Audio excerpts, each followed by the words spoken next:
नैबे चेनेलखौ नायगिरि रायजो राजा आइ आफा बिदा फंबाय गासैनिसिमबो आंनि क्रिसमासनि गोजोननाय आरो गोदान बोसोरनि गोजोननायखौ आं हामलायथिनाय हरग्रोनाय थाबाय। दिनै आङो दंफैयो किमस्टन इंलिश स्कुल जर्डानपुर आलांगि बे मोनसे स्कुलावहाय दिनै आङो दंफैयो। दिनै आङो नुनो मोनदों जि स्कुला 10 बोसोरनिफ्राय 10 बोसोर जाबाय बेवहाय दिनै स्टुडेन्टफ्रा बिसिबां एक्टिभ माने मोसानाय रंजानाय माने गिदिरफोरखौहाय सनमान होनाय बिमा बिफाखौ सनमान होनाय ओरैबायदि एक्टिभ आं नुनो मोनदों। जि सोरनि अबेबा मोनसे 20 बोसोर सोलिबाय थानाय बा 30 बोसोर सोलिबाय थानाय मोनसे स्कुलाबो बेजों गाजाबनो हाया आं ओरैबायदि नुफैदों। बेवहाय आं दिनै फैनो मोननानै आंहा बिराद गोजोननाय दङ आरो आङो उननि समाव आं फैबावनो मोनगोन होननानै आं आसा खालामदों। दिनै आङो ओरैबायदि नुफैदों दि बेयावनि स्टुडेन्टफ्रा माने ओरैबायदि एक्टिभ सनमान होनो गोरों फरायनाय लिरनाय मोसानाय मुसुरनाय आसरित माने बुंनो थाङोब्ला आं माने गोसोआनो ओरैबायदि रंजाखांनाय मोनदों। बिनि थाखायनो रायजो राजा आइ आफा बिदा फंबाय नोंसोरनि फिसाफोरखौ जुदि मोजां जायगायाव बा मोजां सोलोंथाइ होनो आरो मोजां जायगायाव जुदि नोङो नोंनि फिसाखौ जुदि मोजां थांखियाव दोनहैनो बा सहैनायनि जुदि लामा नागिरदोंब्ला नैबे किमस्टन इंलिश स्कुल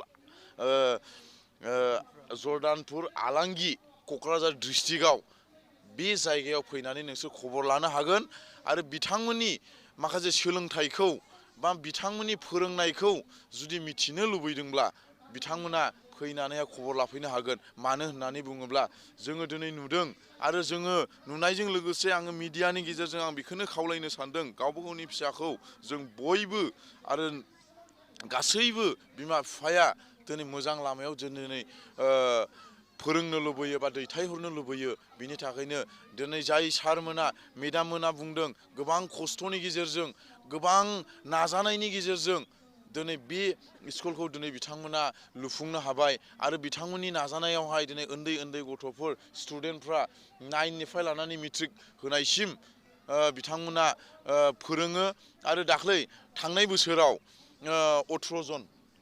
18 जन एग्जाम मेट्रिक एग्जाम होनायाव फार्स्ट डिभिजन 17 जन थांदों सेकेन्ड डिभिजन सासे थांदों। अब्ला आसरितनि बाथ्रा मोनसे प्राइभेट गामि सिंनि स्कुल प्राइभेटनावदि 18 जन मेट्रिक एग्जाम होनायावहाय 17 जना फार्स्ट डिभिजन लाखिनानै सेकेन्ड डिभिजन सासे बेखौ फार्स्ट होनजासै बेवहायदि गामि ओनसोलनि मोनसे स्कुलनिफ्रायदि 17 जन फार्स्ट डिभिजन थांदों आसरितनि बाथ्रा। बिनि थाखायनो आं रायजो राजा आइ आफा बिदा फंबाय गासैखौबो खावलायो बेवहाय जुदि गावनि गथ'खौ दिनै सोलोंथाइ होनो गोसो दङब्ला जगाजग खालामनो हागोन। बेनो जाहैबाय क'क्राझार डिस्ट्रिक्ट किमस्टन आलांगि इंलिश स्कुल। गिबियावनो आं इसोरखौ हामबाय होनदों बे समखौ मोननायनि थाखाय आरो नोंथांमोन मिडियाफोरजों स्पेसियेलि समनि रादाब आरो गुबुन दा आङो बयखौबो हामबाय होनदों।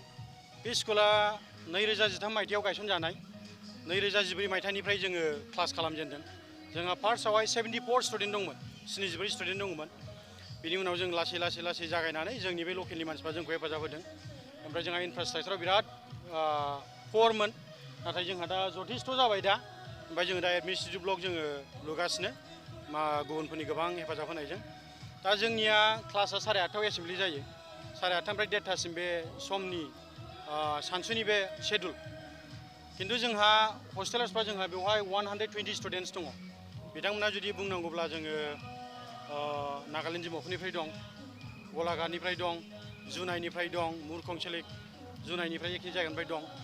ओमफ्राय ओरै फैनानै जोंहा अरांनिफ्राय दं, बेनिफ्राय जोंहा माजबाटनिफ्राय दं, उदालगुरि टाउननिफ्राय दं, जोंहा ओमफ्राय ओरै थांफिनोबा कार्बि आंलंनिफ्राय दं, ओमफ्राय जोंहा ओरै फैयोबा नोङो तामुलपुर, बेनिफ्राय बेबायदिनो चिरां बिजनि गासै बेफोरनिफ्राय, ओमफ्राय बङाइगाव टाउन, बेनिफ्राय आलिपुर, फकिराग्राम, गसाइगाव टाउन, बावरागुरि, कसुगाव, सेरफांगुरि, क'क्राझार टाउन, सान्तिपुर, रानिखाता मथा मथि अल आसामनिफ्राय बेवहाय गथ'फ्रा जमा जादों। बेयो गार्जेनफोरनि सापर्ट। दा थांनाय बोसोरावहाय जेब्ला जोङो रिजाल्टखौ मोन्दोंमोन फार्स्ट बेच हिसाबै गथ'फोरनिखौहाय बियो 18 जन मेट्रिक लिरदोंमोन। बे 18 जन मेट्रिकआव गासैबो 17 जना फार्स्ट क्लास जानानै सासे गथ'आ सेकेन्ड डिभिजन जादों।